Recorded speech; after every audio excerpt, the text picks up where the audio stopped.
Okay, so looking at this right here, another rule that we learned is the integral of e to the u du just equals e to the u plus c. So if we let u equal 3x, then du is equal to 3 dx. Now I could put a 3 and a 1/3, so now I've got the 3 dx like I should have, but the problem is there's that leftover x that's unaccounted for. This is very similar to question 6, where by simply doing one u substitution we can't account for every expression or every part of the expression in there. So u substitution is not going to work, or just a simple u substitution. We're going to have to do like number 6, integration by parts, what we learned in section 6.1. So that means we want to try to rewrite the integral as u times dv. If we can do that, then we can use the formula uv minus the integral of v du. So we need to make the same two choices, u and dv. Now if I let u equal e to the 3x, then the derivative is 3 times e to the 3x. That's definitely not anything more simple than what we started with, so that e to the 3x isn't a good choice for u. So I'm going to let u equal the other part of it, x. The derivative is just 1 dx. Now then dv would have to be the remainder, e to the 3x dx. V then is the integral of e to the 3x dx. Now I'm going to change colors here because this little integral that we need to work on is what I tried to do over here, except the x was unaccounted for. If I had a 3 and a 1/3, then I can use u substitution. A different u substitution than this u right here. The integral of 3e to the 3x is just e to the 3x. So I got 1/3 e to the 3x.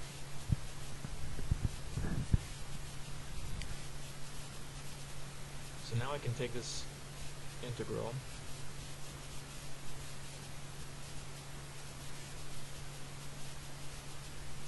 this right here, e to the 3x, that's dv, and then x was u. So I've got this written as u times dv, so now I can rewrite it using the right hand side, u times v, so x e to the 3x over 3 minus the integral of v du.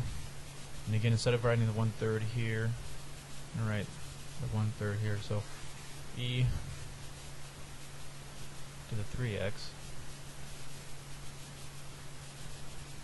times x, or sorry, v du.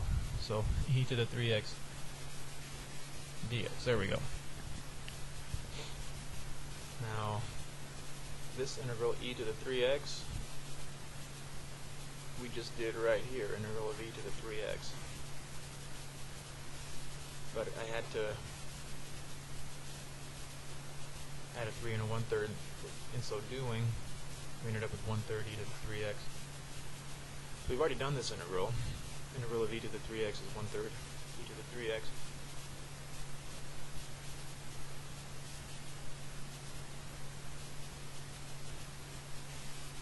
So now this integral of e to the 3x, we already know what the answer is. It's another 1/3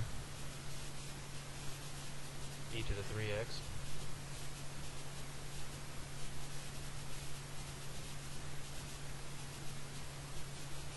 Plus e to the 3x over 9 plus c.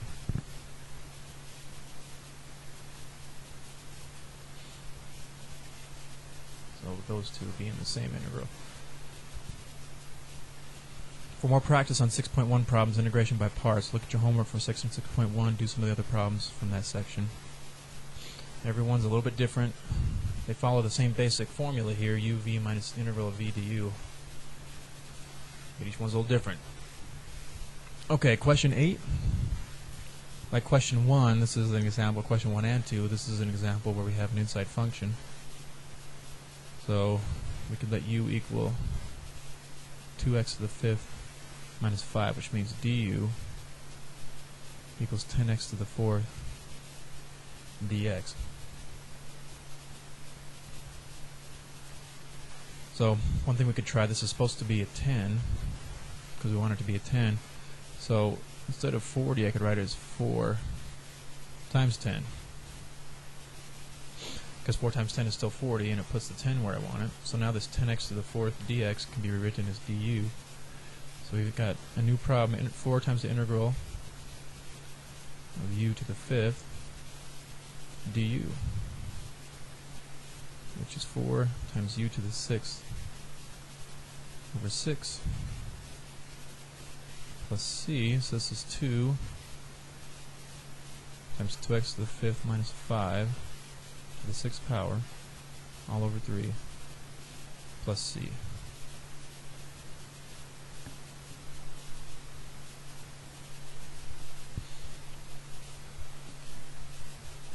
Okay, I recognize I've got e to some power, so I could try to use this rule, the integral of e to the u equals e to the u plus c. So that means I want to let the exponent x squared minus 5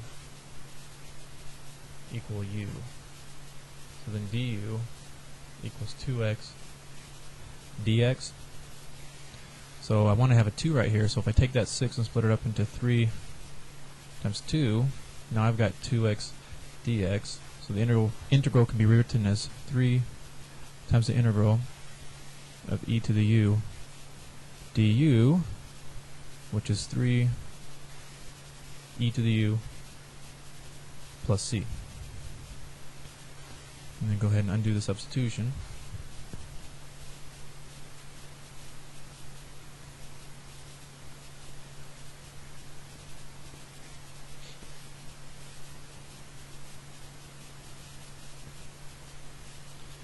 And question 10 and 11 are definite integrals.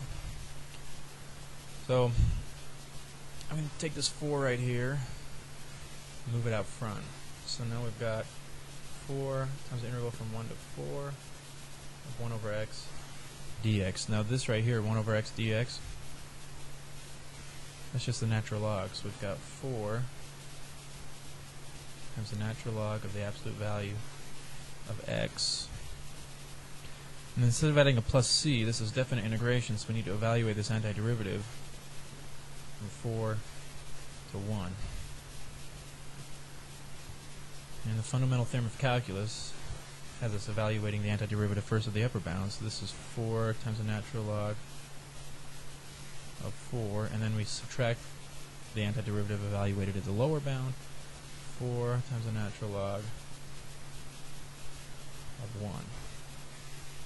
Now the natural log of 1 is just 0, so our answer is 4 times the natural log of 4.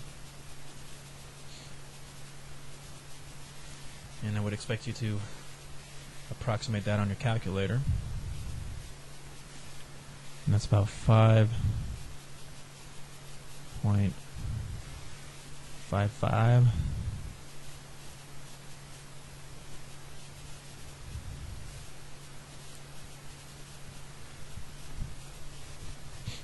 Okay, question 11. I'm going to let this power here equal u. U equals 2x plus 2, so du equals 2 dx. Now the 3 shouldn't be there. I'm going to move it out front.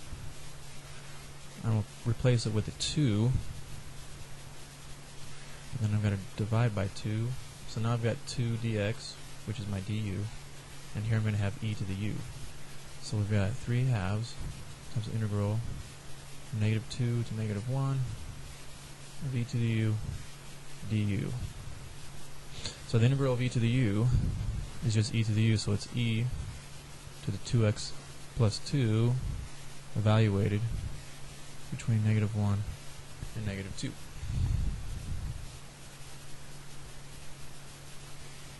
So you evaluate the antiderivative first of the upper bound. So plug in a -1, I'm going to get -2 plus 2, so that's e to the 0. And we still have this 3 halves, which I'll deal with in a second. That's just going to go in front here. So we got e to the 0 minus, and if I plug in a negative 2, I'm going to get e to the negative 2, and this is all multiplied by 3/2. Now e to the 0, that's just 1. So I've got, if I distribute the 3/2 now, 3/2 minus 3/2 e to the negative 2. An approximation of that